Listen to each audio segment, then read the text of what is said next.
Hey, good evening, everyone. Thanks for joining us. We're just waiting for Richard to join us, and we're going to get started in a few minutes.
Thanks again, everyone, for joining us. We'll get started in a couple minutes. We're just waiting for Richard. We're just having a couple tech issues, so thank you.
Sorry, everyone.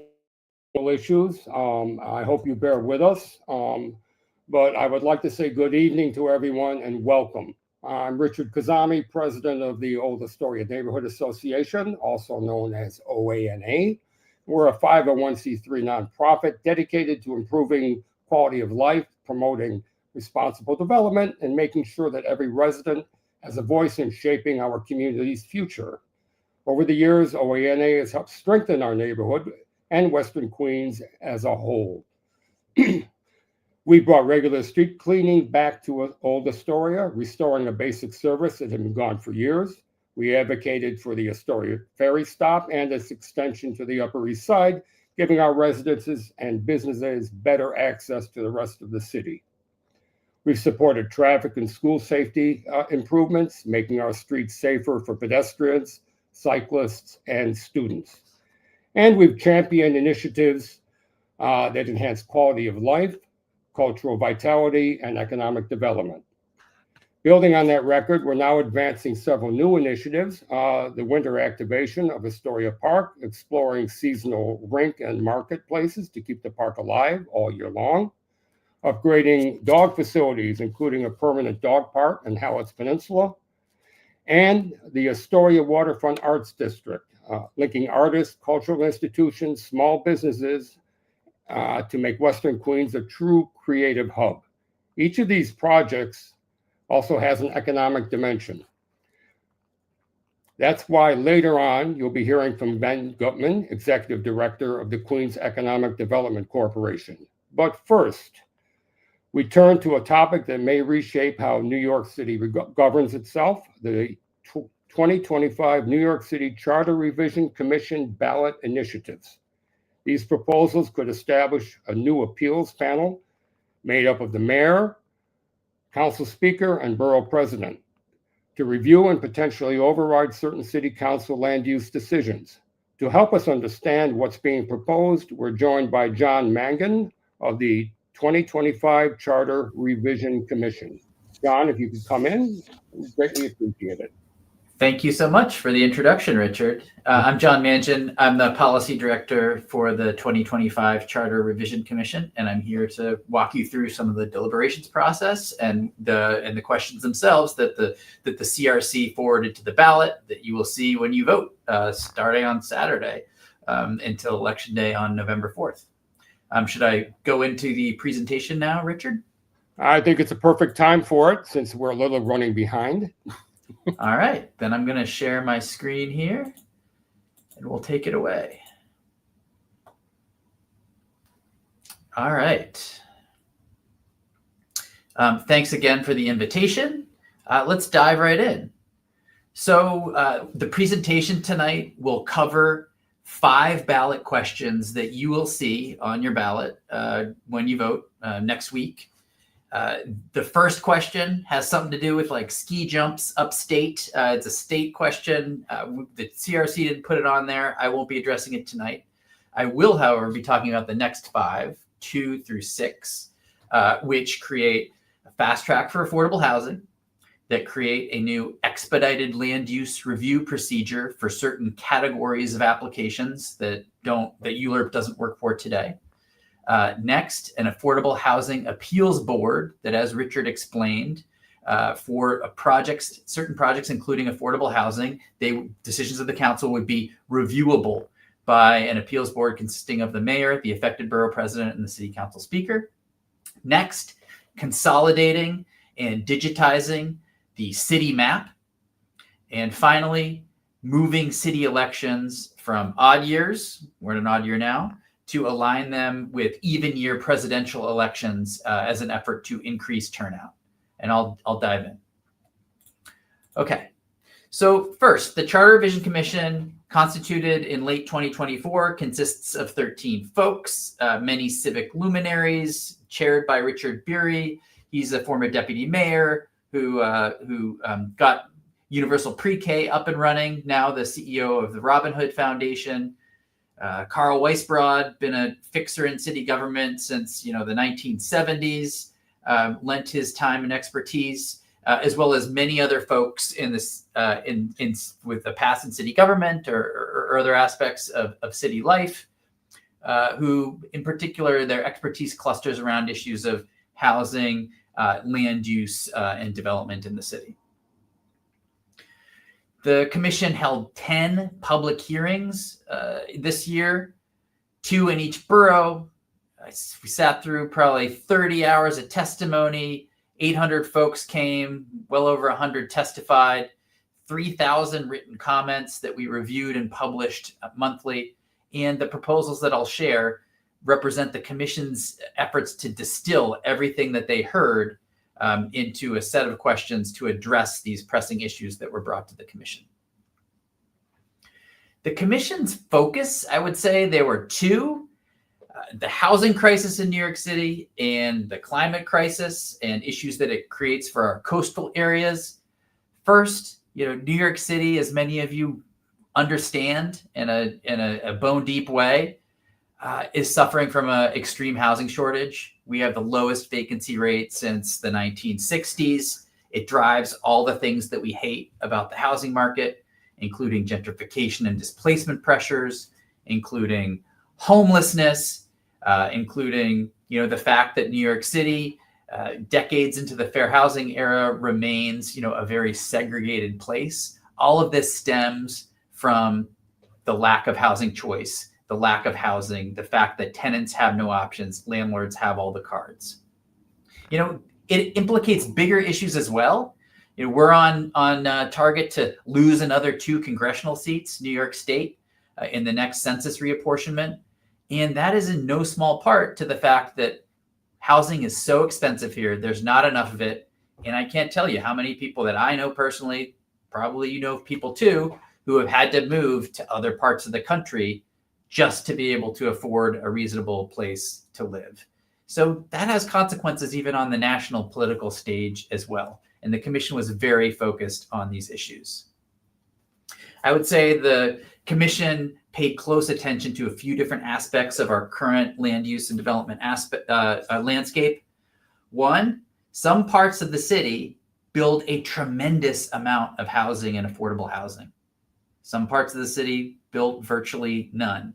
In the last 10 years, 12 community districts produced as much housing as the other 39 combined, or the other 47 combined. Sorry, I was going on council districts there.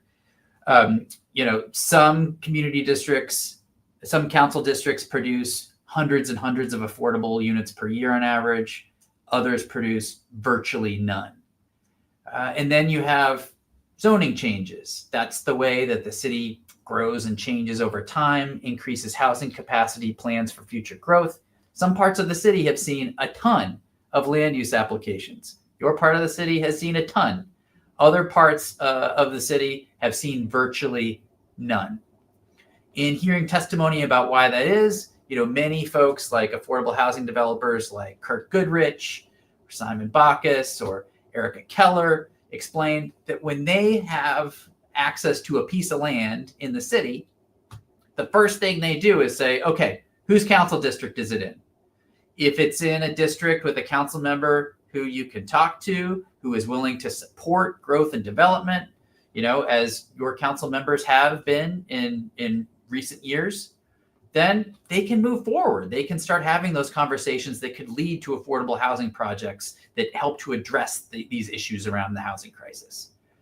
If it's in a district where the council member absolutely says no, then they move on. They don't even bother to propose anything in the first place. And so what that current system leaves us with is just vast inequity, where certain neighborhoods are forced to accept the burdens of, the housing shortage. Certain neighborhoods see a ton of development, see a ton of ULURPs, see a ton of zoning changes, whereas other parts of the city are, stuck in time. And that was of great interest and importance to the commission. This was something that they wanted to figure out how to address. We heard from dozens and dozens and dozens of housing policy organizations across the city, and affordable housing organizations, affordable housing developers. And the Charter Revision Commission listened very carefully to the practitioners, to the people who are on the ground trying to do this stuff under the existing system. And we are very gratified that these groups are supportive of these changes that we are forwarding today. I personally, as policy director, am glad that we were able to listen to that testimony and convert it into something that, again, those people on the ground who are trying to work within the existing system said that they need in order to address some of the dire consequences of our housing shortage. Let's dive into some of the questions. First, I would say that the main thing that the commission heard around housing and land use was, we need a fast track for affordable housing. Now, that didn't always have a ton of specific content. People didn't always have specific proposals, but they said, it is crazy that affordable housing takes as much time and costs as much money to produce in this city as it does. Almost everybody agrees that this is something we want. Is there any way to make it easier? So there are two different fast tracks here. The first, a fast track action at the Board of Standards and Appeals. This is for publicly financed affordable housing.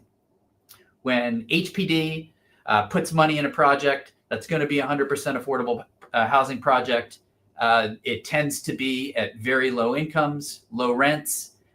Those are the projects that are with homeless set-asides that address the people in the direst needs. I think the most popular term sheet is ELA, extremely low and low income, which is 100% affordable at AMIs that reach down to 30% and times below. So, less than $1,000 in rent for a new construction two bedroom is not uncommon in those projects.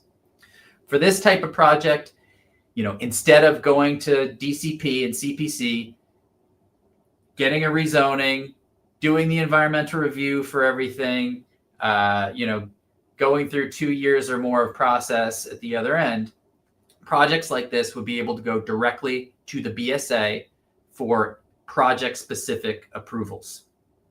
They would be able to say, we need these changes to the zoning in order to make our project work.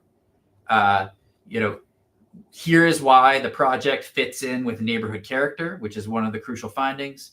Here is our letter of support from HPD. They're committed to financing this project. Can you give us these very specific zoning waivers so we can achieve the project? So it's a much faster, much more targeted process than what we have today. I would say the most powerful moment of testimony for me was from a woman named Erica Keller, Brissa Builders, affordable housing developer. She wanted to build a project in Queens, an 100% affordable project in Queens. She needed a rezoning. She came to city planning. City planning said, well, you need to broaden your rezoning area so you have a rational map. Okay, that broadened rezoning area captured a parking lot. That had a lot of development potential. So we said, DCP said, that triggers a full environmental impact statement. Okay, that was another year delay, cost her almost $1 million to do that environmental review. She goes through ULURP, gets to council. They cut out all the non-applicant controlled sites anyway. So that extra year or two, that extra $1 million she spent was for nothing. And we wanted to create a system, the CRC, where that extra money could go towards more affordable housing or driving down rents in that affordable housing development rather than extra time and extra process. Now, the BSA, it's a 5-person body appointed by the mayor with the advice and consent of the council, 1 member from each borough. These are folks who have expertise in the relevant areas here. They already do similar actions for similar types of projects. It just takes a lot more time. And so this the Charter Revision Commission wanted to figure out ways to streamline that. Next, affordable housing fast track for community districts that produce the least affordable housing. All credit to City Council. A couple years back, this Speaker Adams, created a fair housing framework that requires the city planning and HPD to create create housing targets for every single community district in the city around things like housing units, affordable housing units, senior housing units, supportive housing units, things like that, just as a part of an attempt to make that type of housing production more equitable. it passed unanimously in the council, and it was a great moment in recent housing history here. However, it doesn't have any enforcement mechanism. If we find, perhaps that the top 10 community districts produce 100 times more affordable housing than the bottom 10, that doesn't have any consequences in terms of how those projects would happen in the future. So the Charter Revision Commission was like, how can we give this fair housing framework teeth? And here's what they came up with. Every 5 years, city planning and HPD will assess affordable housing production in every single community district. And that's the rate of production, number of affordable units over the number of total housing units in that community district. Line them all up, rank them from first to last. The bottom 12 community districts would kick into this fast track procedure where projects that include affordable housing, at least mandatory inclusionary housing that includes a 25-30% set aside for income restricted housing, they would have access to this fast track procedure. What is it? The fast track procedure is 60 days at the community board and borough president. So concurrent review, 60 days community board, borough president, 30 days at the city planning commission, and then it's done and dusted. So only in those bottom 12, about the bottom 5th community districts that, under today's system produce virtually no affordable housing at all, would you have access to this fast track process. The commission would be mandated by the charter to assess, compliance with the fair housing framework, to assess adequacy of the city's capital strategy, and housing and infrastructure in the area for these types of developments. I mean, that's what the City Planning Commission basically does already. They're the body under the charter that does that. And so this would be an attempt to try to make affordable housing production a little more equitable, to try to enable it in the parts of the city where today, basically none of it happens at all. Make it a little fairer. We've heard, from various materials sent out that these fast tracks would give unilateral approval authority to the mayor. That's not right. The entities here who are charged with it are the BSA, are the CPC. These are entities created under the charter that do just this sort of thing. BSA, 5 members appointed by the mayor with advice and consent of council. It's an independent board. Their terms are specifically staggered so that they are not concurrent in any way with a mayoral administration, so that they can maintain a degree of independence to carry out their legal obligations. And of course, they're constrained legally in what they may do. This is not an entity that can just do whatever they want. They have to meet the findings. They have to operate within the structures of the law. CPC, 13 members, 12 of 13, are with the advice and consent of city council. 7 are appointed by the mayor, 1 each by the borough president, 1 by the public advocate.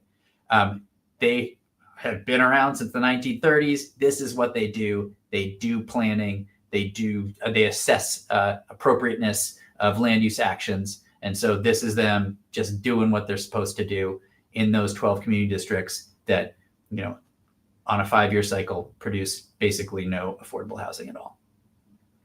Okay, next. You've heard of ULURP, Uniform Land Use Review Procedure. This is ELURP, Expedited Land Use Review Procedure. This is intended to be a faster process that enables types of projects that simply do not happen under ULURP today. That may be projects that are too small. ULURP takes a long time. It costs a lot of money. When you see ULURPs, in Astoria, they're going to be to double or triple the capacity on those sites. Anything less doesn't provide enough upside to bear that time and that cost. Or, like I mentioned, there are parts of the city where, ULURP doesn't enable anything to happen because the local council member is completely opposed. So the commission carefully defined a few categories of projects that they thought would make sense for an expedited procedure. As it is, ULURP is one size fits all. It takes the same amount of time to, dispose of the property for Hudson Yards, do all the actions for Hudson Yards, as it does to, approve a small rezoning that extends a commercial overlay over a 20-foot wide lot or something like that. It's pretty wild. And so ULURP, we love it. It works fantastic for most things that you see today, but there are certain types of projects that can't happen under it. That includes modest increases in housing capacity, so modest rezonings in medium and high density districts or low density districts. We'll get to that. Dispositions and acquisitions for affordable housing. Why do we need to spend so much time doing these types of projects that everybody wants anyway? City map changes and other changes, approvals for resiliency infrastructure projects that today often just end up on the cutting room floor because they take so much time and so much money. I'll give a few examples in just a second. So first, modest increases in housing capacity. In the orange, those are medium and high density parts of New York City. Much of Astoria is in the orange, some in the blue as well. I personally went through the last 10 years of rezonings in New York City, and there were a big fat zero that increased residential capacity by less than 30%. That's a pretty good indication to me that ULURP is just too onerous to enable the types of modest changes that can enable neighborhoods to like grow and change organically over time. So when you see a ULURP, it's going to be a massive leap. Wouldn't it be great if we had some way to approve more modest changes when a massive leap might not be appropriate? So that's what this is intended to do. In the blue areas, low density areas, you would be able to rezone from any low density district to any other low density district. Low density districts max out at a standard height of 45 feet, FAR of 2 FAR. That's, so a building that's like twice the size of the lot that it's on. The biggest thing that gets developed today in low density areas is probably going to be like a 4-story apartment building, maybe even a walk up, that kind of thing, pretty modest type of housing. So those types of rezonings do not happen today either. Because again, if you're going to go through ULURP, if you're going to take all that time and all that money, you're going to take a big leap into, a medium and high density district. I completely understand why that creates anxiety for neighborhoods. Like big change is going to create bigger anxiety than a more modest type of change that enables neighborhoods to grow and change over time. So we've heard as well from some of the materials out there that ULURP housing projects will only deliver market rate housing. In fact, I'm one of the people who designed the mandatory inclusionary housing program 10 years ago. Under existing policy, mandatory inclusionary housing would apply to virtually every ULURP rezoning in medium and high density districts.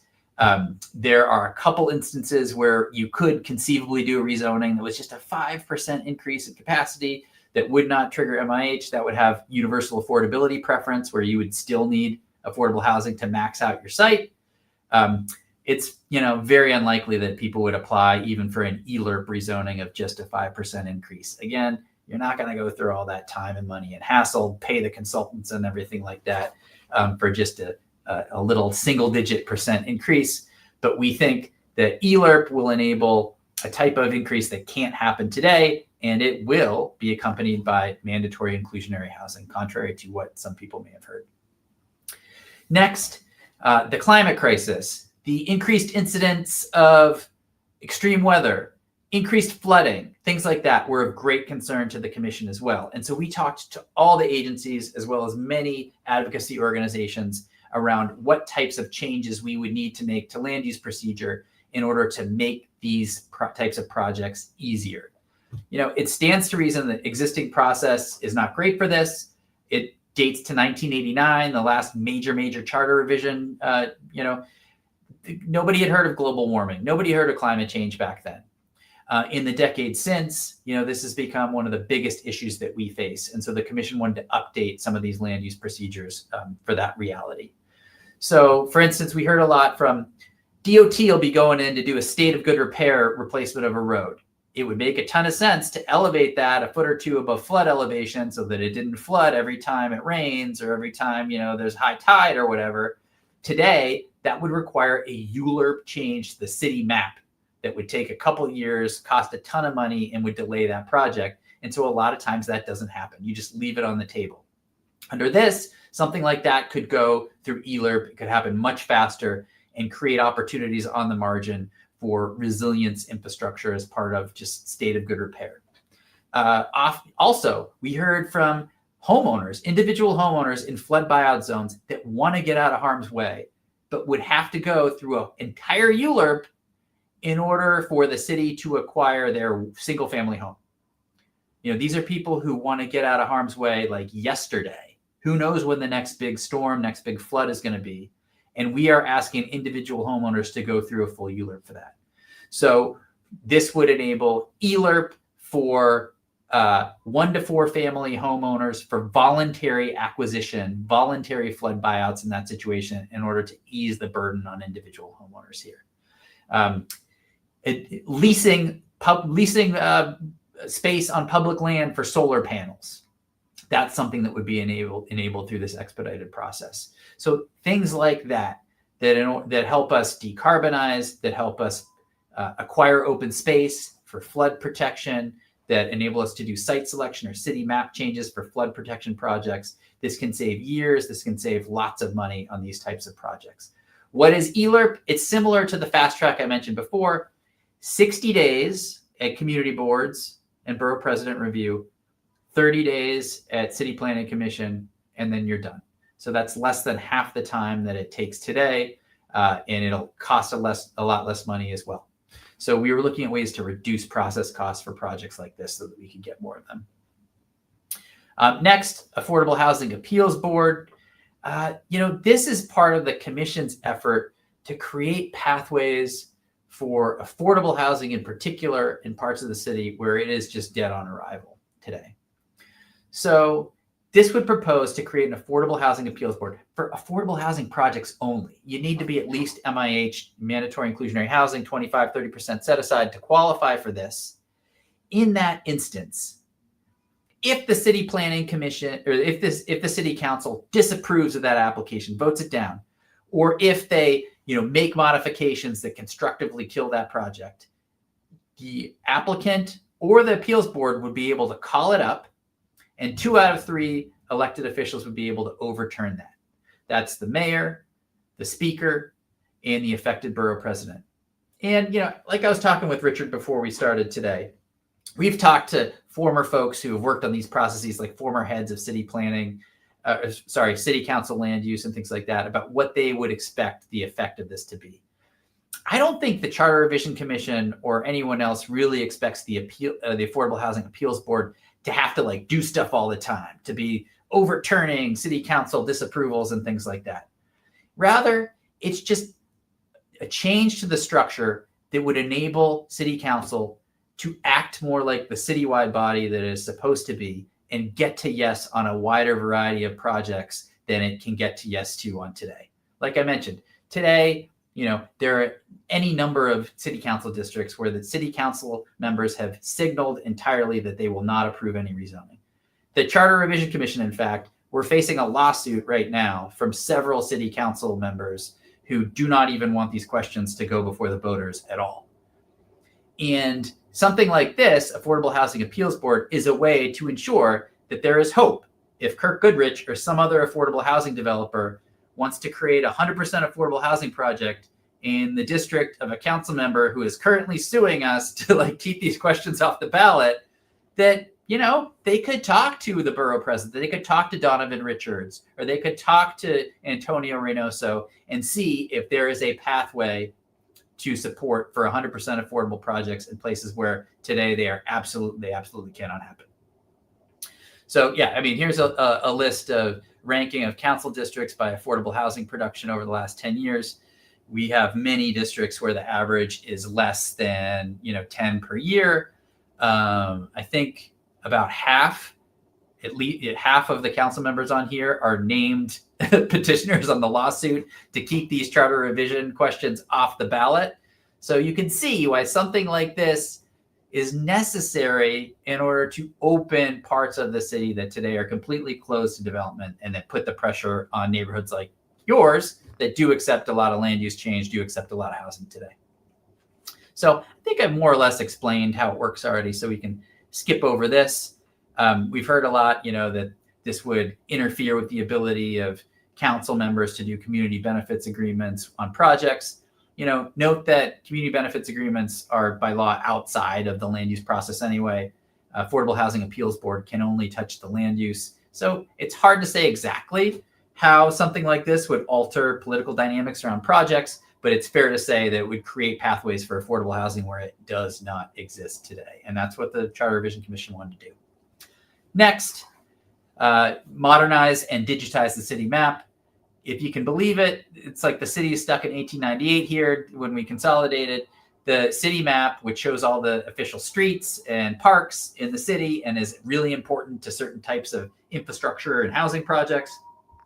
Sometimes in order to confirm something on the city map, you got to go to Kew Gardens and you got to look at canvas maps from the 1920s in order to figure out who has jurisdiction over something in the waterfront or how to do that. Can add months. It can add a ton of time and money to projects.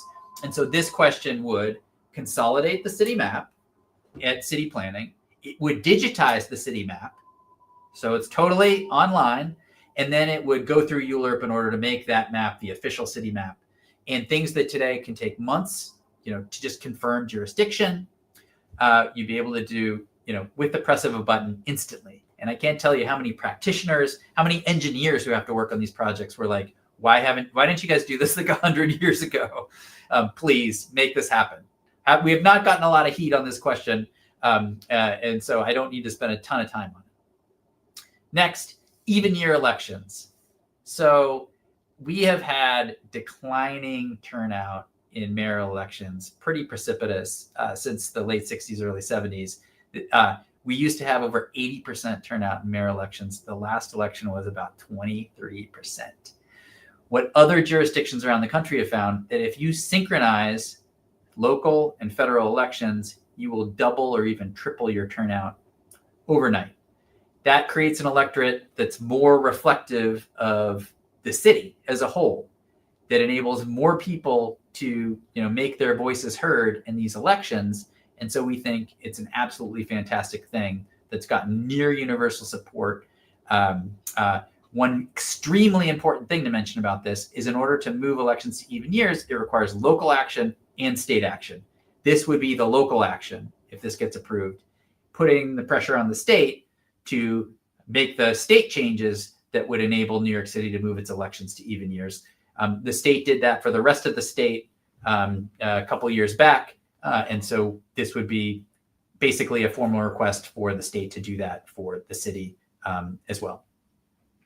So what are we doing now? Just public education. We're meeting with folks like you on these between now and election day. I'm having a great time doing it, and I'm happy to answer any questions that you might have. I think that's about all my allotted time, but I'll stick around for any questions you might have. Thank you.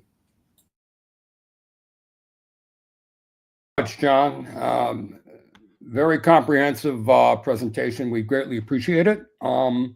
One thing I noticed here, one of the big issues we have locally here, beyond the fact that there is so much housing being done in community districts 1 and 2 and not that much in the rest of Queens.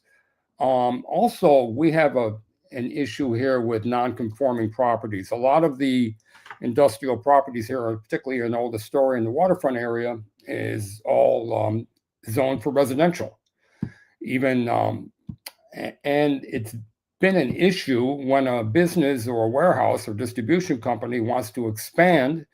Again, they've been forced to go through ULURP, and I know of certain companies that have chosen not to do that and actually moved out and moved into New Jersey or moved away from here. So that seems like an artificial impediment to economic growth, which makes no sense. So this ELURP procedure seems like that might be an interesting antidote to that.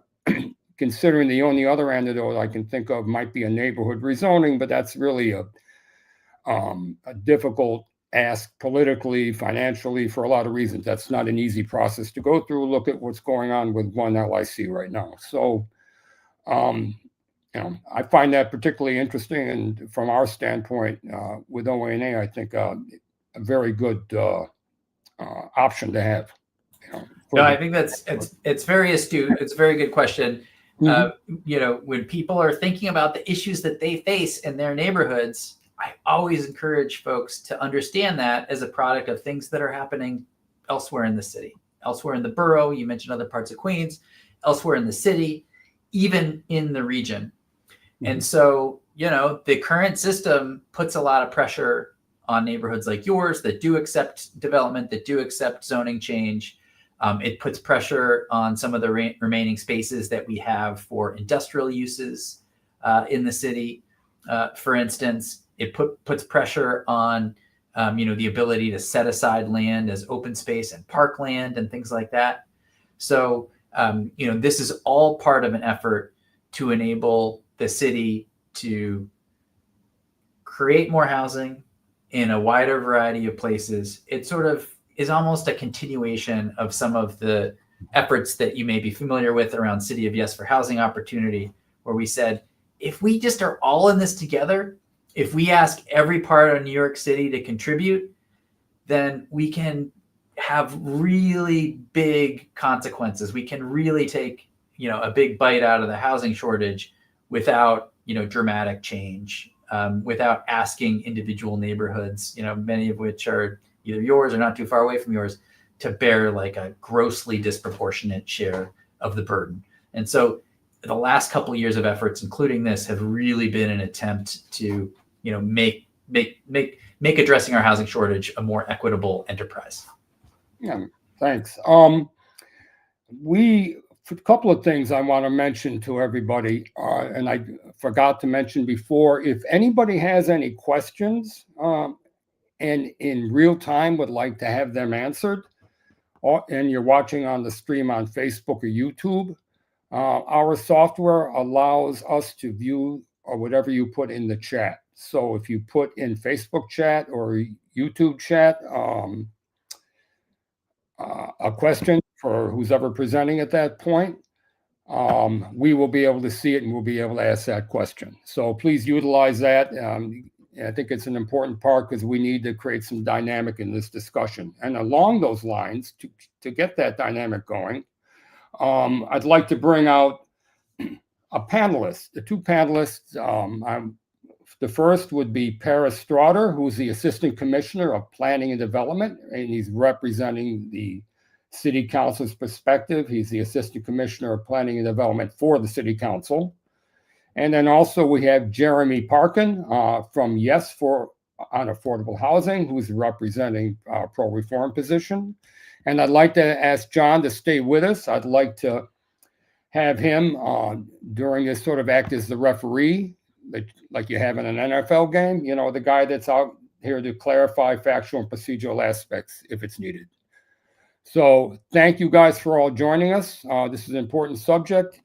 What I'd like you to do, John and Paris, is if you give a couple-minute introduction to yourself and the position that you have, and then we can go into a discussion between everybody as to what, how to address this situation.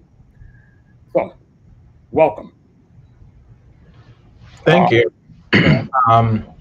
Jeremy, you want to go first, or you want me to go first? I guess I'm talking. You go ahead. No, you're good. You're good. You go ahead. Yeah. So thanks so much for the invitation. My title actually is Director of the Planning and Land Use Division here at City Council. I was an Assistant Commissioner when I was at the administration for HPD, and I worked a lot with John then. Have a lot of respect for John. Great guy. I actually met John, it's been almost, I think it was 16 years ago or something.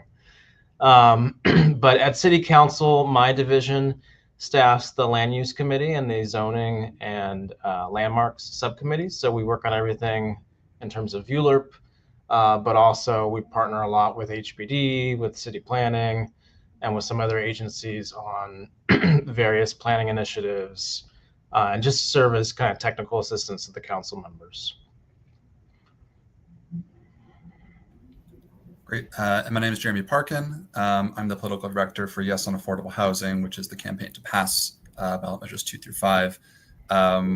My background is not in housing as much as some of the other folks on this call, so it's great to see you all here, but my background is in organizing and campaigns. Most recently, I was the organizing director for Brad Lander's campaign for mayor, Before that, I worked with the New York State United Teachers as the New York City and Long Island regional political organizer. And before that, I was the organizing director for Congresswoman Alexandria Ocasio-Cortez for her 2020 and 2022 re-elections. It's wonderful to be here.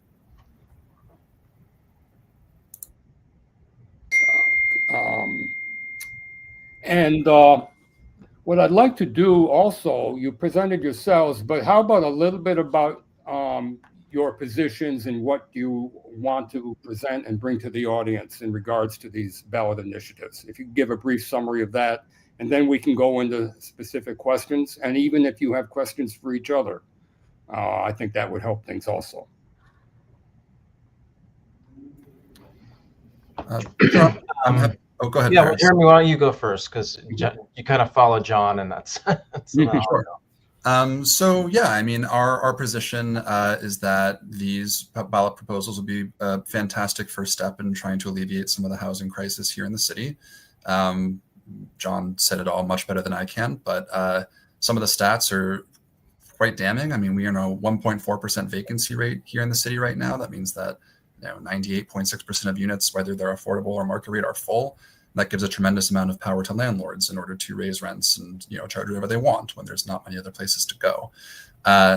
Now, I won't sit here and say that I think that building housing is the only solution out of the housing crisis. I think it's part of it. We have to pair that with tenant protections, eviction protections, all kinds of good stuff. But one area that we just simply don't have enough in is housing stock. And being able to build more affordable housing quicker would be a really great thing in helping us take the first step of chipping away at the housing crisis. Just a word on some of the support that I'm representing here tonight. Our coalition is about 60 different organizations from groups like Open New York, as well as groups like Vocal New York, Chaya CDC. So we're a big mix of like pro-housing organizations, affordable housing developers, good government groups, but there's a part of our coalition I always really like to highlight, which is homelessness and supportive housing services. So we have groups like Homeless Services United, Services for the Underserved, Vocal New York, which I mentioned, and the Ali Forney Center, which are all organizations that deal with at-risk youth, unhoused people, elders, and people that are returning citizens from jails and prisons who need long-term places to stay. These ballot proposals would be amazing for these organizations because, as folks have probably seen, we have a homelessness crisis in New York City. A lot of that is driven by the affordable housing crisis. But whenever people propose a homeless shelter, you tend to see a lot of backlash to that. And that makes it very politically difficult for people to approve those homeless shelters sometimes. And so being able to fast track that kind of stuff will go a long way in terms of making sure that we're getting supportive housing and homeless services where they're needed the most. We also have some support from elected officials. Comptroller Brad Lander has endorsed these proposals. So has Donovan Richards, the Queensborough president, as well as Mark Levine, the Manhattan Borough president, and Antonio Reynoso, who's the Brooklyn Borough president. So a lot of wide-ranging support here, all unified around the idea that these are a great first step in helping to alleviate the housing crisis, and particularly to help with our homelessness and supportive housing needs too. Good. Thank you. And Paris. Yeah. So the city council agrees with a lot of what the administration has said, and of course what the commission is saying. We're certainly in a housing crisis. It's partially why we passed the fair housing legislation a couple of years ago. We agree with the concept of expediting to the extent possible affordable housing and expediting minor changes in development or density. Our concerns about this proposal really are about a couple things. One, the way that affordable is defined in these proposals is not what we consider affordable. Two, that sometimes minor relief in certain areas means major changes to certain neighborhoods, particularly low-income, moderate-income, Black and brown neighborhoods like Brownsville, Crown Heights, parts of the Bronx, Harlem, and parts of Queens. Basically, where you have a mismatch between what's built, which is low-scale homes, and then zoning, which is up here. So when you think about a minor increase in density, it actually means a major change to those areas, and those folks won't really have a say via their local council member. Another thing that we're concerned of related to that is that the City Planning Commission doesn't really act like a body that negotiates and kind of crafts projects. They do make modifications to certain ULURPs, but they've approved all but a couple applications in the last 15 years. So I don't even need two hands to show how many denials there's been from the City Planning Commission over the last 10 years. So those are some of our concerns. In terms of affordable, so if you look at the law in terms of what can qualify for the BSA, the law does not define what affordable is. So in neighborhoods that are low income, an affordable project could really be a market rate project. There's no definition of affordable. I know the intention is for 100% kind of publicly subsidized projects. There's not a requirement for any percentage. It just says it has to be partly affordable. And as it relates to subsidy, there's no requirement in the law for those projects to be subsidized as a requirement for it to go to the BSA procedure. So, I think we're a little bit aligned on the intention, but the law has been written very broadly. And, I think what our concern is by giving a lot of power to the BSA, which is a completely mayoral-controlled body, and a lot of more power to the CPC, the City Planning Commission, which is still, the mayor has 7 of 13, the majority of the commissioners. You've essentially given the mayor a lot more power over changes that could really be impactful in the neighborhood without guardrails that really ensure that we're really prioritizing truly affordable housing, and we're not increasing gentrification. We're not really changing neighborhood character in a way that can displace even homeowners. So that's a major concern for us, these proposals. Okay, thank you. I have a couple questions. Can I just make Yes. one? Oh yes, John, please do. So I'm trying not to argue back and forth, but a point of clarification on what it takes to qualify for the BSA fast track is that you have to be a housing development fund company, which is the state created entity that serves as the vehicle for all publicly financed affordable housing projects in the state. And so there really is no way that you'd be able to go through the BSA fast track unless you are a publicly financed affordable housing project. One of the findings is basically a letter of support from the government entity that is funding the project. And so it really does not provide anywhere near that loophole. And while you're correct, it doesn't strictly define area median income in the charter itself. When public dollars come into a project, we've listed in the final report of the Charter Revision Commission what that means for projects.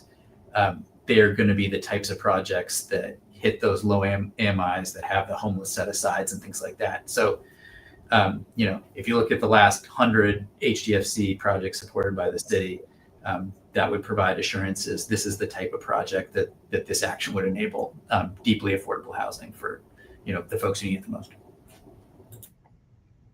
I mean, that's not exactly what the law says, but I agree with John that seems to be the intent. I think the problem is the lack of guardrails, and when you don't have guardrails and things can be interpreted various different ways, when we see what's happening with executive power in this country and in the city.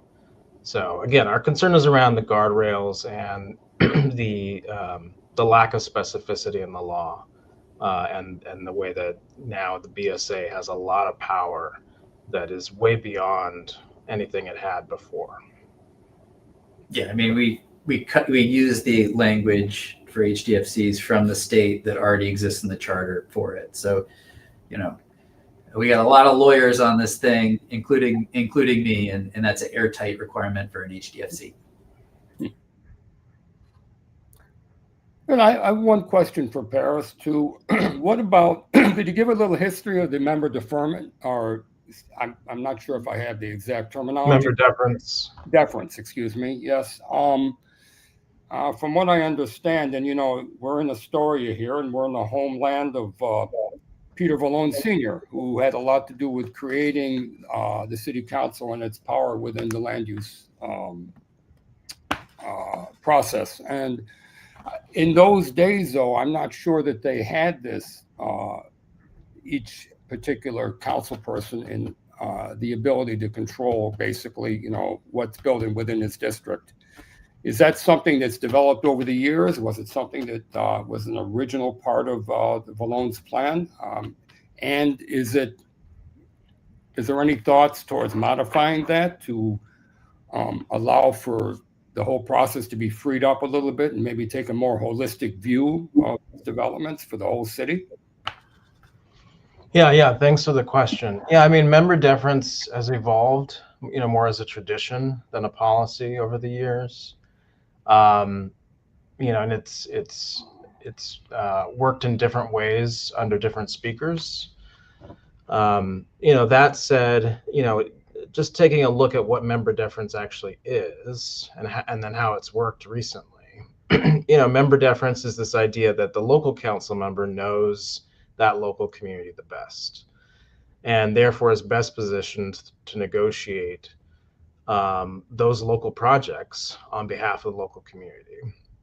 And I can tell you right now, working here, I've been here 3 years, so it's not been that long, but if every council member had a say in every local project, it would be a complete disaster. But it's not at the same time that the local council member has the total and only say either. It's really a collaboration that at least this council, how it operates, and my understanding is how this council operated that way last council session as well, before 2022. But the speaker, the leadership team, the chair of land use, the chair of the zoning committee, if it's a zoning matter, and we're largely talking about zoning, a lot of council members actually are already involved, and there's not just one council member calling the shots for their local project.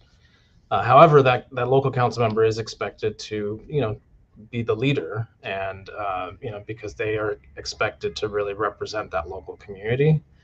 And you see that by the amount of projects that have where the councils had to override a local member. They're very few in the last 10 years.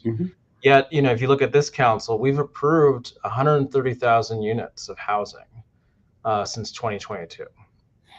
And we've approved projects in neighborhoods that produce a lot of housing, and we've approved projects in neighborhoods that don't produce a lot of housing. A lot of reasons that more projects aren't proposed in areas that should have housing is, lack of transit access, market conditions where the market's just not as strong there.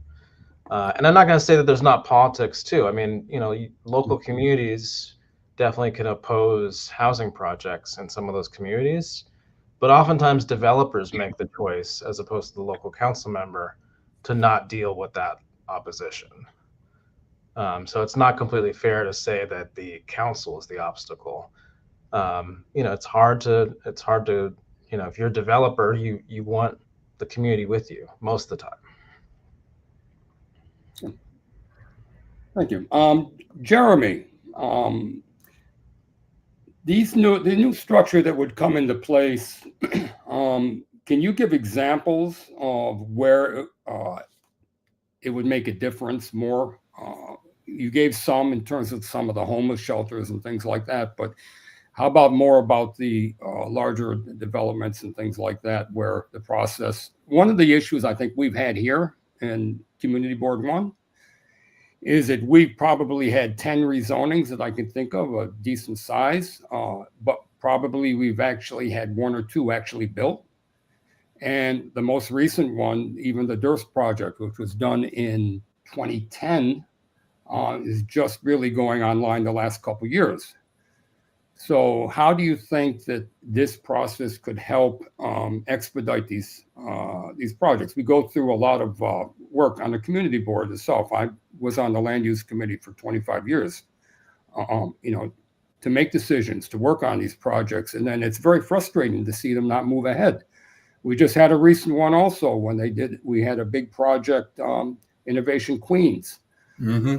It took an extremely large amount of work, and the major developer just pulled out. Yeah. So do you see that there's a role in these initiatives to try and make these developments that we're working on a reality? Yeah. I remember Innovation Queens really well because I was working with the Congressman's office when that was being proposed, and it was a lot. From what I understand, and John can correct me if I'm wrong here, these proposals are really focused on the approvals process, and there's not much in them that would, take effect outside of that. So, like, once something is approved, from what I understand, right, these ballot proposals don't do anything in terms of like getting it shovels in the ground. It's more so the approval process to get it approved in the first place. Yeah, but I think that there's a financial side to it too. And wouldn't you agree that if you can cut the costs for getting these approvals done, you're going to make the whole project more financially feasible when you're spending millions of dollars to go through a ULURP process? And I would agree with that. I mean, I've seen some stats that say things like, the approval process, if it takes a long time, can add up to $82,000 in costs per unit that you're doing. That's just stuff I've seen. I'm not sure if that's entirely accurate or not, but what we do know for sure is that the process is really expensive and can be really time consuming. People can spend millions of dollars just on the approval process as it exists right now. And one of the problems with that too, right? Like you talk about Innovation Queens, you talk about One LIC, Hudson Yards, right? These like big mega projects. It's like all that's getting talked about these days seems like it's like huge, mega, giant proposals. And it's not everything that's being proposed, of course, but one of the reasons why there is so much like huge luxury development going on is that oftentimes those are the only developers that can afford to go through the process. Not all the time, but if you have millions of dollars to spend and you can afford to wait a bunch of years, that's not going to be a lot of the smaller community organizations like Chaya CDC, for example, which operates in Jackson Heights and does great work around immigration and housing with South Asian communities and Southeast Asian communities. They've wanted to build more affordable housing forever, and they found it very difficult in the current process to be able to do that for the kind of things they want to do, which are like 4 or 5 story multifamily unit kind of things. And then at the same time, you see a lot of the new stuff that's getting built as like studios and 1-bedrooms because it's just better bang for your buck when you're spending so much money on an approvals process like this. Mm-hmm. Okay. Question for both. How do we balance faster decision making with democratic accountability? I think that's really a lot of this is coming down to. So if I could get your input, Jeremy and Paris and John, as to that, because that's really, I think, the crux of the matter. Yeah, I'm happy to start here. I mean, I think it is really the crux of the matter for sure, because there's no getting around it. I mean, Props 2 and 3 do remove a council vote on certain types of housing, right? And it goes to the City Planning Commission, the Board of Standards and Appeals instead. And so, that one is definitely a pretty controversial choice. I mean, it's why we're sort of here tonight too. I mean, for me, it just kind of comes down to the idea that we really support what our city council members do, and we think they have a very big role in this system to play. But there are some kinds of affordable housing development that just make a lot of sense, and maybe we don't need to vote on every single one.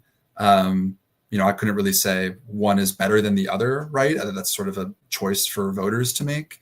But I think in the face of the urgency and the scale of the crisis, it is something worth considering. Like maybe we do want to speed this up. And if that does mean that the full council is not voting on every single kind of proposal, maybe that helps alleviate this crisis, right? Which again is kind of the central conversation here that we're having is like, that's a choice that each individual voter can make. I mean, I'm obviously voting yes on these, so I feel like it's worth it in these cases. And I know that in, the cases that are not covered under Props 2 and 3, the system remains the same. So, we have the full ULURP process for office buildings, casinos, all that kind of other stuff too. And that for these specific types of affordable housing developments, I personally think it's worth it, but that's a choice for individual people to decide on.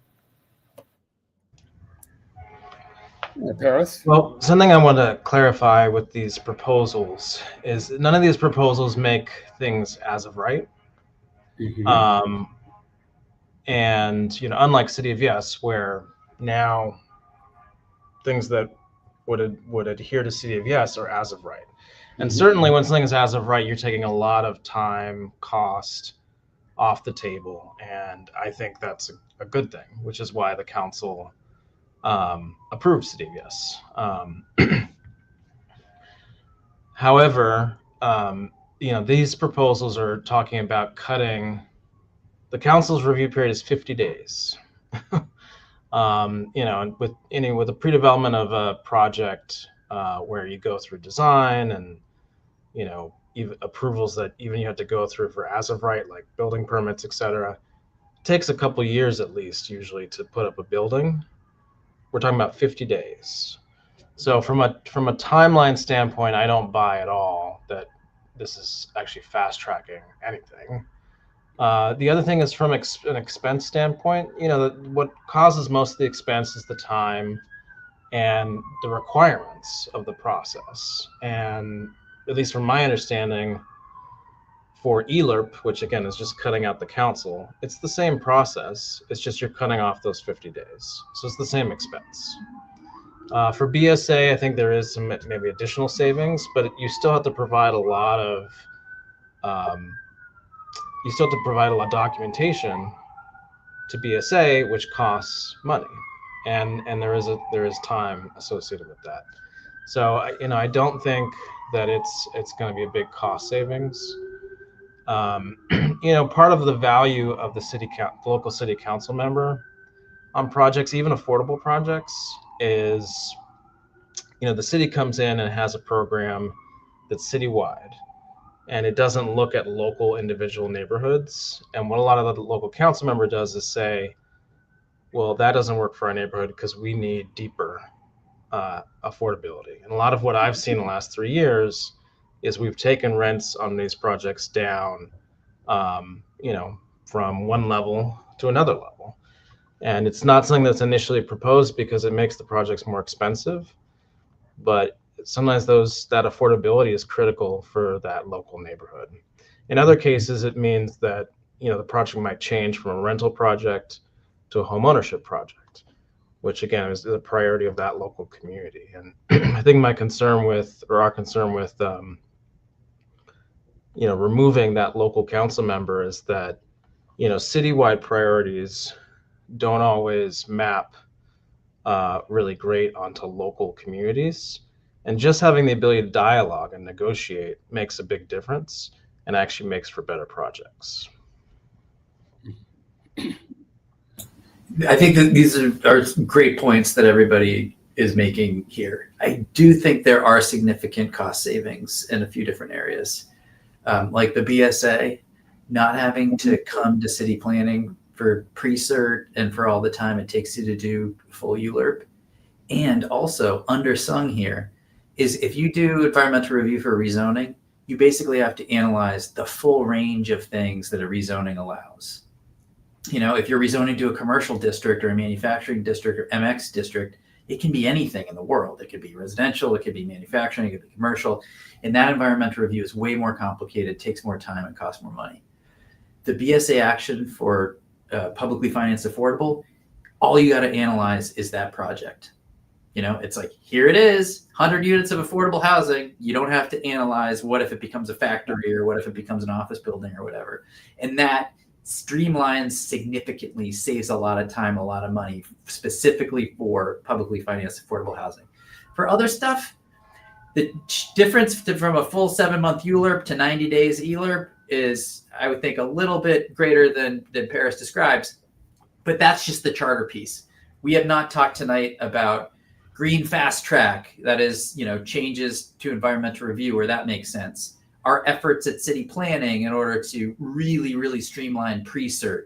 So this is all one part of a complete and balanced breakfast of things that that folks are trying to do in order to lower costs, in order to create more development. I personally, Paris, thank you for your kind words. Right back at you. We've worked together for so long collaboratively on a lot of this stuff. I love it when everybody can work together with city council to get to yes on projects. But there really is a significant portion of the city where you can't even get to that point where you're talking about projects or negotiating with projects. And so I think that aside from the process costs we've been talking about, wanted to create pathways in parts of the city that have said, no, thank you. We're just going to say no to everything. We're going to sue you for trying to put these questions on the ballot. That's an issue as well. I have no problem with the council members negotiating to get to yes, but there are some who won't even start the conversation. Good. Thank you, John. Paris, from what I understand, you have a hard stop at 7:45. Is that correct? Yeah, I have another presentation tonight. Okay. They keep me I have busy. a bunch of more questions, but I don't think at this point, I think what we need to do is, could everybody give a little wrap up and also contact information, letting people know if they want to do further research before they walk into that voting booth, what tools are out there, what they can use, at least to maybe to espouse the position that you happen to be representing. So we could start with Jeremy. Well, actually, do you mind if I go first? Because okay. I'm going to jump as soon as I'm done. I'd love to see you, Jeremy and John, but I have to jump. So yeah, thanks for the opportunity again. Just to provide the contact information first, we have a website which describes some of at least our position and some of what I think is not. Excuse me for 1 second, Victor or the host, could you please put this information in the chat so people can see it? Victor, if you could do that, I appreciate that. Thank you. Go ahead. Yeah, it's fairly easy. Thanks, Richard. It's www.whatsonmyballot.nyc. So www.whatsonmyballot.nyc. So that's our. You can get more information from the council there. City council is pretty easy to contact. So if you want to find me or any of your local council member, I think that's pretty easy to do. I just want to leave with the statement that, look, we want to and we need to build more housing. This is a very pro-housing council. There are very few council members that are anti-housing. There are some, I acknowledge that, and they can be a problem. But the majority of council members want to build more housing. They want to find more solutions to do so. What we do not want to do is undermine democracy in doing so. And even when you're in a housing crisis, you have to be careful about, or any crisis, you have to be careful about what processes you're changing or what rights you're taking away from the citizens and the voters. And I think our concern is about the lack of representation now that that citizens will have through local council members, and some of the lack of guardrails of what kind of projects will qualify to get expedited and go around the local council members' decision making. So again, thank you for the opportunity to talk to you tonight. Yeah, it's great to see you again. Thanks a lot, Paris. See you, Paris. Thanks, Paris. Thank you. And Jeremy, if by the way, I have a few quick questions before we go through that. I know that Paris had to leave quickly. Do you think there's a role?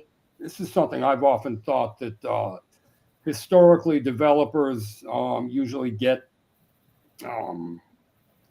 accused of being bad actors. They get accused of a lot more than that on occasion.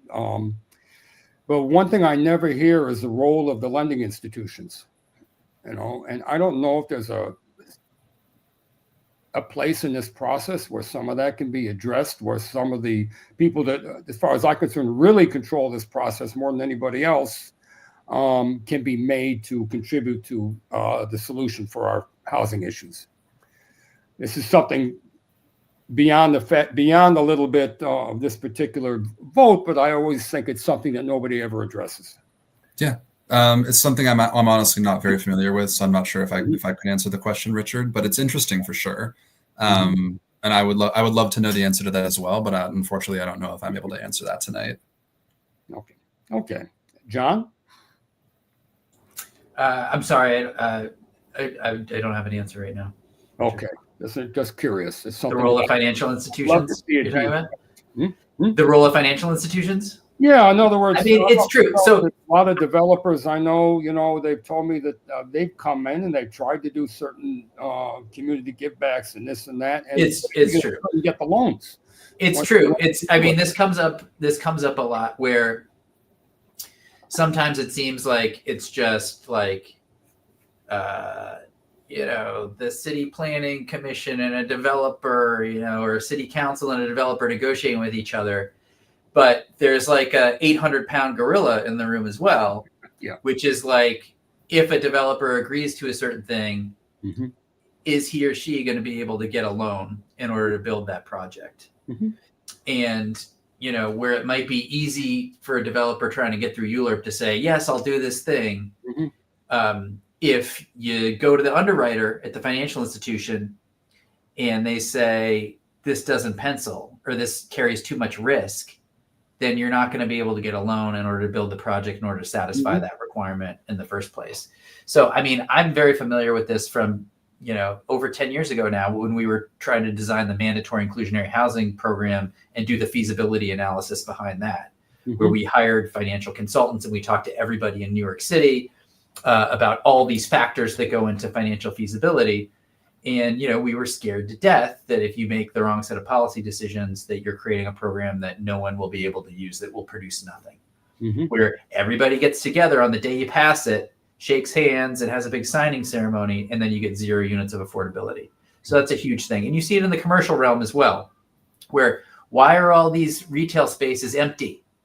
Why don't they just lower the rent to a point where you can occupy it with something, anything that will create, action on this commercial street. Often it's because, the loan agreements with the lenders will say you're not allowed to lease a space for below a certain amount or you're in default of that loan. And so that's another way that in a non-residential context, that the 800-pound gorilla, the financial institutions that are absolutely necessary to this process, but that, don't get caught in these political fights necessarily, they're important as well. So I think it's a very good point, Richard. Yeah, it's something that we've had, like I said, a lot of major ULURPs and rezonings done in this district, and very few of them actually been acted upon. And most of the time when we've investigated, we've been told it was because they couldn't get the funding. Yeah, I mean, they wanted to do these things and couldn't get it. So maybe we need to bring back Occupy Wall Street. I don't know. You mentioned Innovation Queens. I know there was some trouble there from shortly before. I mean, maybe it was my early days at city planning, Hallett's Point. It was before mandatory inclusionary housing, but the Storia Cove, sorry. Storia Cove. City planning was trying to do some sort of proto MIH there before we had all the feasibility analyses, and, oops. So, but you're absolutely right that if it doesn't pencil, the underwriter's going to know that, and you're not going to be able to get a loan, and it's going to just remain, tumbleweed and vacant land. No, I'll tell you, that's my 2 cents. I drive past too many green boards here, and they just sit for years and years and years and years and years. And, I just waiting for the politician or somebody to really address that. Anyway, that's my 2 cents. But let's go back to the last question we had. Okay, if you finalize, Jeremy, if you could start. Sure. So just final closing thoughts kind of thing? Yeah. Yeah, sure. So, I think my final closing thoughts are very simple, right? I think the urgency of the crisis paired with the simple lack of affordable housing makes a very clear point and clear argument for the fact that we have to do something in order to speed up the process. And these proposals, are not the magic bullet. These are not a silver, bullet that's going to just overnight change our entire city. but they are tools in a toolbox that will allow us to address the crisis in multiple ways. And the City of Yes was a great thing. It really helped to start things moving in the right direction. We see these ballot proposals as just additional things that we can now add on to that in order to fulfill the promise of making an affordable city for everyone. Because like was mentioned earlier too, in addition to our working families having to leave New York City because they can't afford it, that's just a negative impact on the city generally, because this is a city for everyone. But it also carries implications for the census cycle in 2030, when we could end up losing more congressional representation if people cannot afford to live and stay in the city that they want to live in. So altogether, we think this is I think this is a very compelling reason to vote yes on Props 2, 3, 4, and 5. I should say that Prop 5 in particular is one of my favorites. I love having a digital map. I think we should totally have it. It's non-controversial as far as I've seen it. So the only person who opposes it is Curtis Sliwa. And, if you like Curtis Sliwa, cool, but, he likes paper maps, apparently not digital maps. But I think for everything else, these are no-brainers, and we should definitely vote yes on these. And our website, our website is yesonaffordablehousing.com. Okay, thank you, Jeremy. And John? The Charter Commission's website, the most useful one there is just charter.nyc. And it explains all the ballot questions in as much detail as you would like. Love Paris. I got to say that what's on the ballot website, I saw the ads that they're putting out today. It looked like the ads for like the Saw movies, the horror, the horror movies where it's like, whoa, what's going on here? I don't think of our questions in that light at all. I think of our questions as an earnest effort of a number of city luminaries who've been around the block for decades to try to address a couple of the most pressing issues that the city faces right now around the housing crisis and around the climate crisis. I agree with Jeremy that these will not lead to a revolution in the way things work in New York City. They are intended to preserve ULURP for what it is today. It works great for most projects, but just to expand that pipeline a little bit to include types of projects or projects in certain areas of the city that can't happen today. In the main, City Council will remain the final decision maker on land use decisions. But I love using this phrase, ULURP today is one size fits all. It's always thrown at me, but I can say it back, is one size fits all. And if we, for certain types of modest projects, if we right size the procedure there, then we can get those types of things too, as part of our effort to address the housing shortage and the climate crisis. And so, I hope people will flip their ballot, learn about these proposals, and vote their conscience. Okay, thank you, guys. This is a great, very informative session. We're so happy to be actually running our meetings again too. It's great to have the outreach again. We took about a year off, but now we're back. And hope to have you guys come back soon. Maybe after the election, maybe I'd love to hear from you for a few minutes if you want to pop in and let us know what you think of the results. And maybe we can build upon those results, whichever way they go. I know that OANA is not taking a position on this. We're here to try and bring out information and different points of view as much as we can to our local communities so they can make informed decisions. So that's our goal. And again, thank you very much for helping us realize that. Okay, have a good night. Our pleasure. Thank you, Richard. Take care. Good night. And now, everyone, I hope that you learned a little bit out of that, and you can, when you go vote, you can feel comfortable that you made the right decision, at least for your personal needs and your personal perspectives. I'd like to bring out now somebody who's just taken over what's a very consequential institution in Queens, the Queens Economic Development Corporation. Ben Guttman, if you'd come out. I know that we've had some discussions ourselves. We hope to be working directly with you guys because one of our mission statements is the economic and cultural health of our community. So we look forward to working closely with QEDC in order to realize those goals. So Ben, I'd like you to introduce yourself to your community and also explain a little bit of what QEDC does and some of your goals.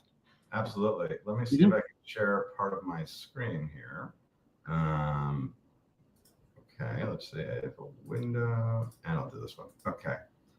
Is that coming in? Let's see. Hey, Victor or Michael, you want to help them out? Oh, there you go. Good. Yeah, great to be here. Thanks for having me, Richard. You know, I'll preface this with saying I have a 15-month-old daughter. This is actually her crib over here, and so her bedtime is coming up very fast. So I'm gonna go relatively quickly and hopefully be able to get through kind of an introduction here.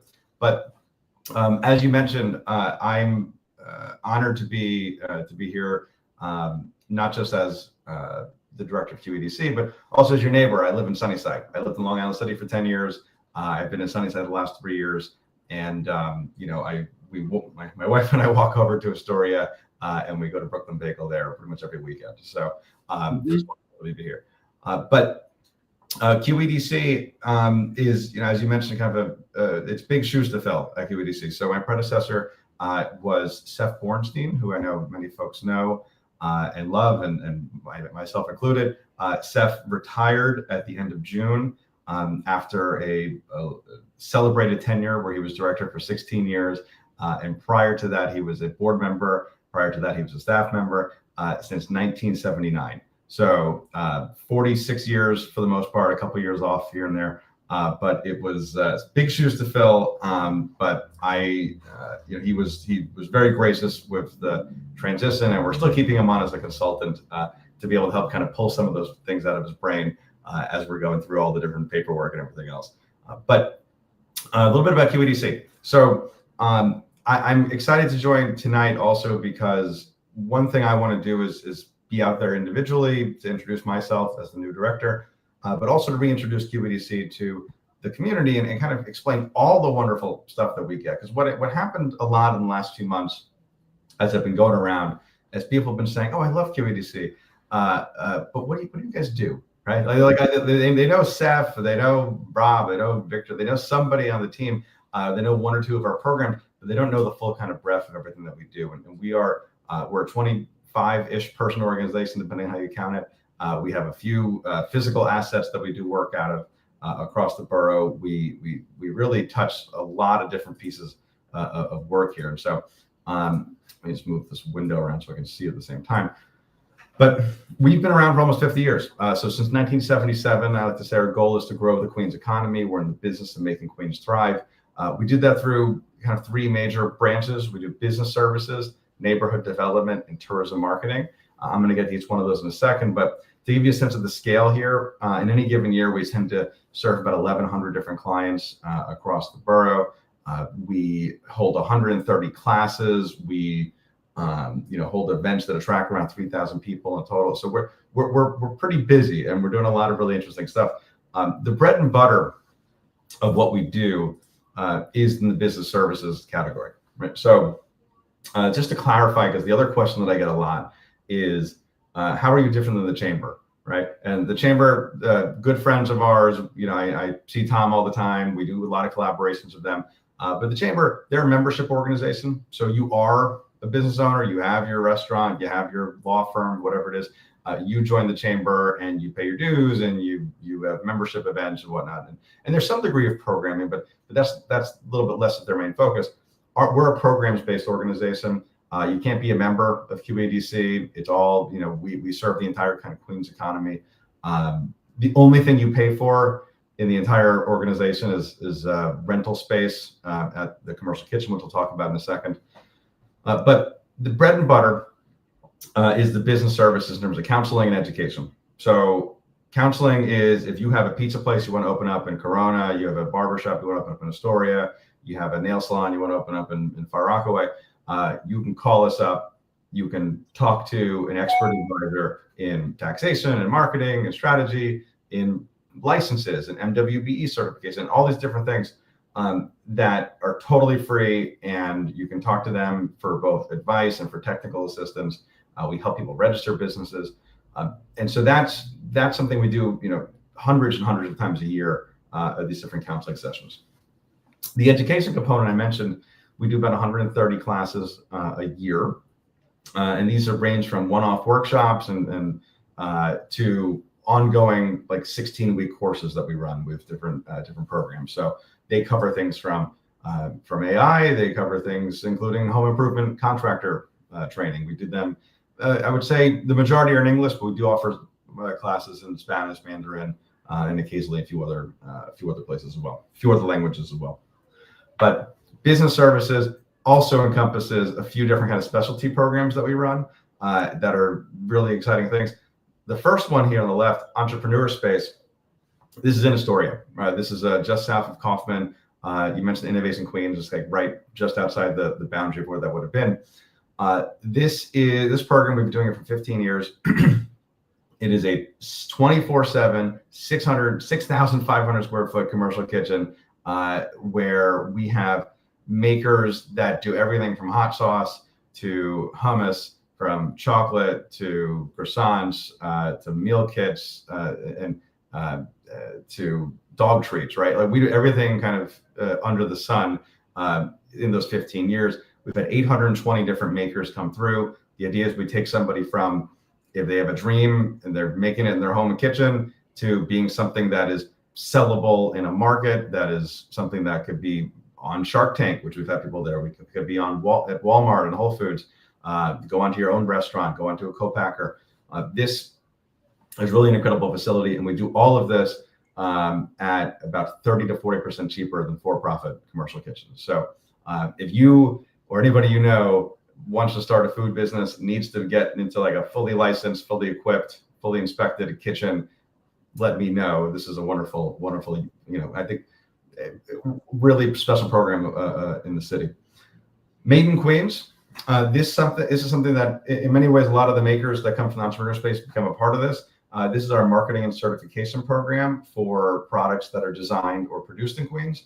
This, frankly, we had this for a long time, and it was it got a little stale. We hadn't done as much kind of investment in this program. We're in the middle of rebooting it right now. We have new branding for it. We have a new website for it. And we're currently recertifying all of our makers, and we're attracting a few new folks. My dream with this is to eventually get back to a retail presence. And so if you're familiar in Brooklyn, they have the Brooklyn Made stores. We very briefly had a Made in Queens store right before the pandemic and didn't do so hot for obvious reasons. But we would love to, we're exploring options all across the borough to try to get more of a physical presence for Made in Queens. And then the third one here is the Queens Tech and Innovation Challenge, which is currently underway. We're recruiting new businesses, new early stage businesses and startups to be a part of this. We've done this for also about 15 years. This annual competition, the carrot is that we give people up to $20,000 a year up to $20,000 each in seed funding. It adds up to about $100,000 we give away. And this is also, though, kind of a Trojan horse to get people into education, get people into business plan consultations, to get people into networking. So we're not just giving them the check; we're giving them all the resources they need to be able to kind of thrive in their business. So these programs are really special, and they're all currently kind of at different levels of engaging right now. If you're interested in participating. Good. Richard. Sorry? Were you going to say something? Oh, I was just going to say, I had a few questions. Thank you for the overview. It's great. Yeah. And I did actually check out recently the space with the different food vendors. And I did walk away with a very, very wonderful Iranian Turkish hors d'oeuvre dip. Oh, yeah. Great. And the thing is, we just had an open house there, which was on September 17th, I think. Mm-hmm. That was the first one we had since before the pandemic, right? And so I'm perfectly candid about this program, which is a very expensive program to run, right? We have ovens that are $125,000. We have a dishwasher that's $45,000. We've got a mix, industrial size mixer at $75,000. It's stuff that you can't get in your home kitchen. and it's so that you can make 200 batches of cookies at a time. Mhm. The problem though is that when those things break, it's like an $8,000 repair bill. It's not going to Home Depot and getting like a little washer or something. It's a very expensive, complicated program to run, and we're always looking for ways to make that work. But I think despite how difficult it is to make work, I think it's a really wonderful asset, and I want to make sure we have it on a sustainable path going forward. So I'm glad you were able to come to the open house. Yeah, well, that was, there's no better place to have a food-based market like that than in Astoria, which to me has the best food in Queens anyways, maybe New York, but that's my opinion. Absolutely.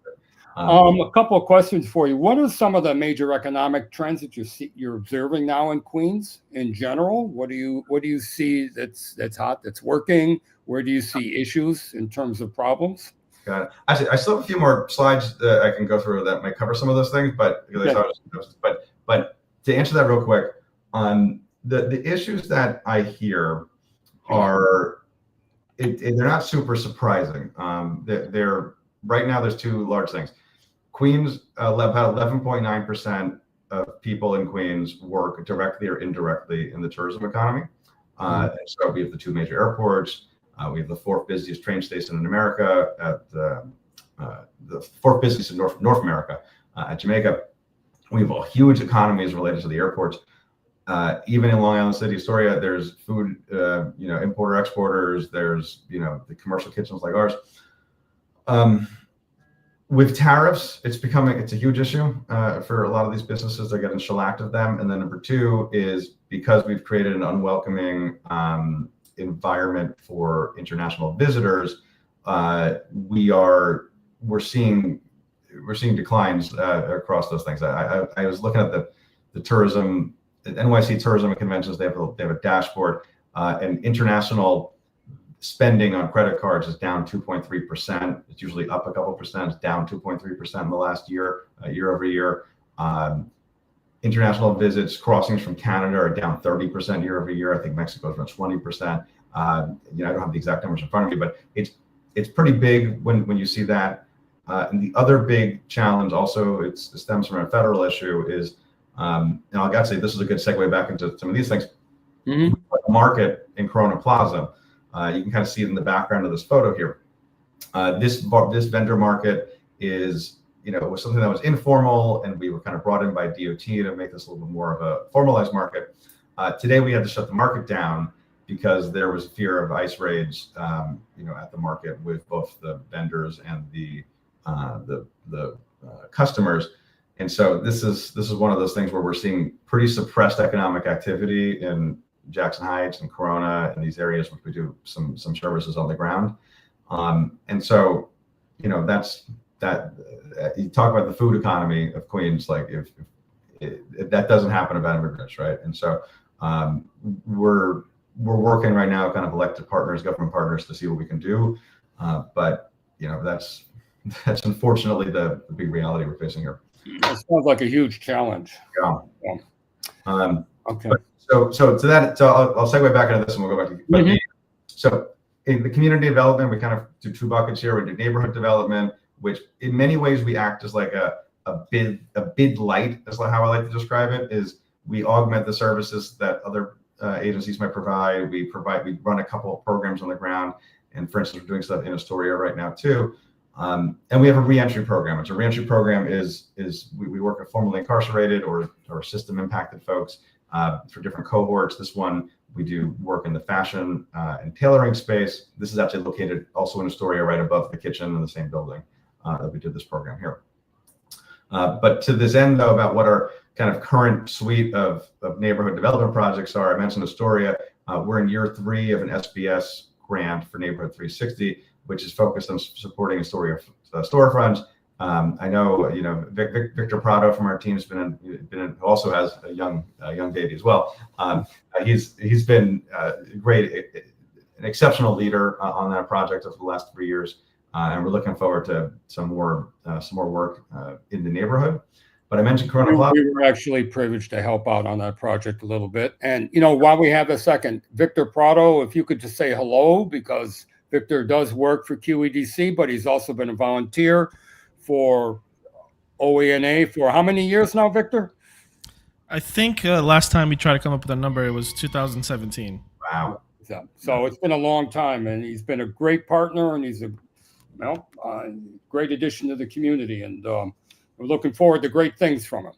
Thank you, And everybody. we look Thank you for the continue kind to words. work with him. Absolutely. Yeah, it's a really cool project. Victor's been killing it, and we're excited to continue working Astoria. The work in Corona Plaza I mentioned before. Diversity Plaza is the other area where we kind of have a big active on-ground presence. This is Jackson Heights. This is a new project. It's with SBS also for merchant organizing. We'll see where this develops over the next year or so, but we have we're working on creating a bit of a merchant association there, doing some events, some beautifications.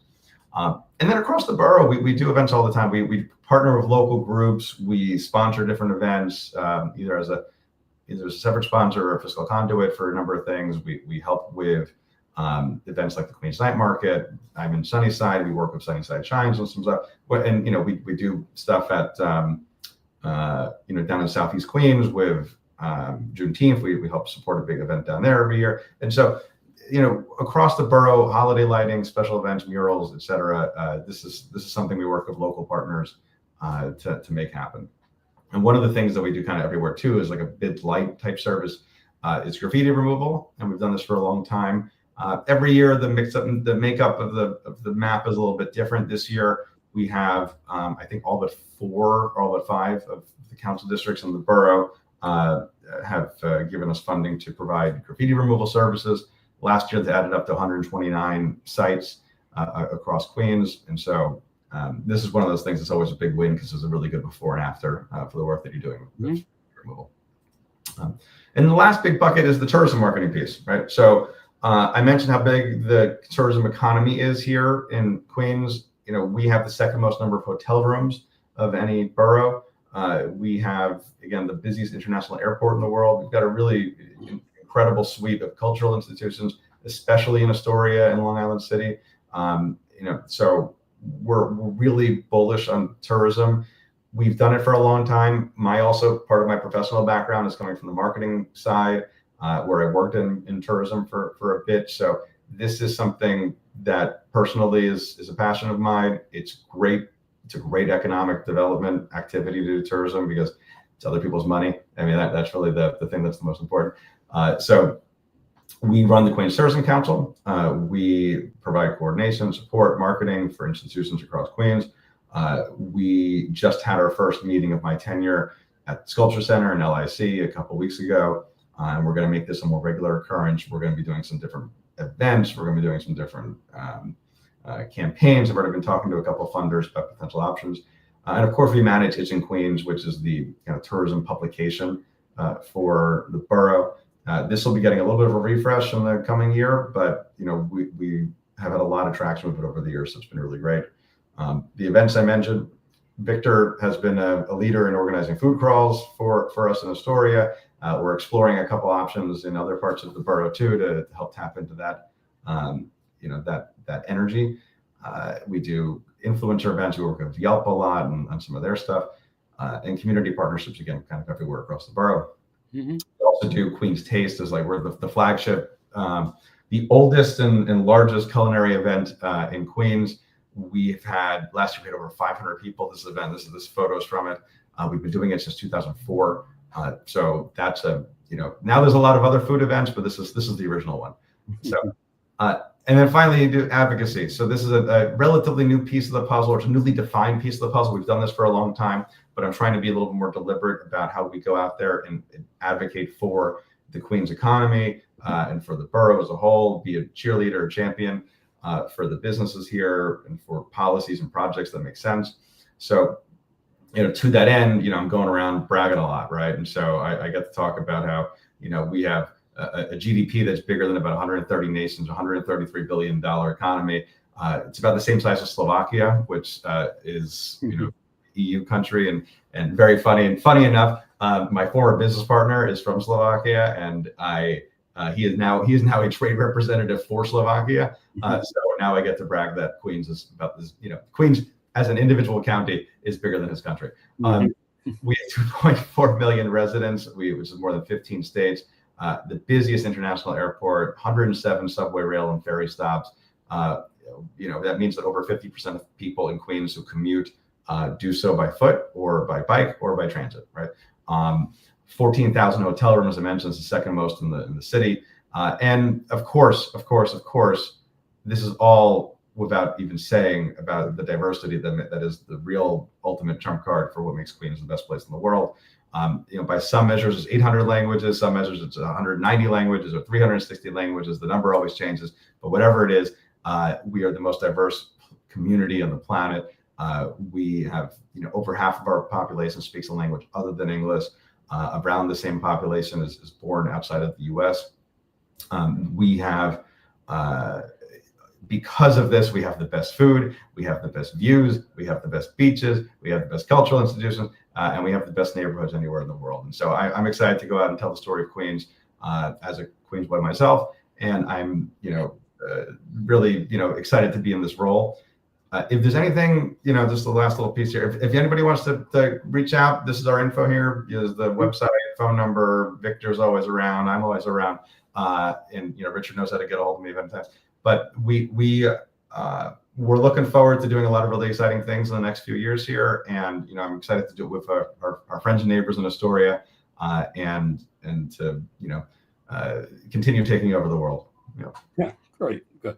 Well, we look forward to working with you as we worked with you on the SBS project here in Astoria, and we look forward to working on our proposed arts district and also winter activation in Astoria Parks. That's a couple of our projects that we're looking at establishing, and we hope that we can work together to make them a reality. And Vic, before we go, Victor, do you have anything you'd like to say? I just want to thank the kind words, Ben and Richard. Thank you so much. I do have a very rare opportunity where, as a Queens boy myself, also grew up in Long Island. Astoria is my Queens home, so I do have a very unique and rare opportunity to serve a community that I was raised in. And so I don't take that for granted, and I really pour my heart into things. And so I'm just really glad I have this opportunity to serve, and I will continue to do so. So thank you very much, everybody. Good. And it's great to have you. So, and you've been a great addition to OANA. So, okay. Let me see. If there's any questions? No, other than that, I think at this time it's 8:20. So I know it's been a couple hours, and people are probably that haven't had a chance to eat yet. I know that they want to eat, or they want to put their babies to bed, right? I think we got a couple of that too. So we really appreciate everybody joining us tonight. And I also want to give a special shout out to Michael, who is acted as our host. Michael, are you around? Can you say hello? There he is.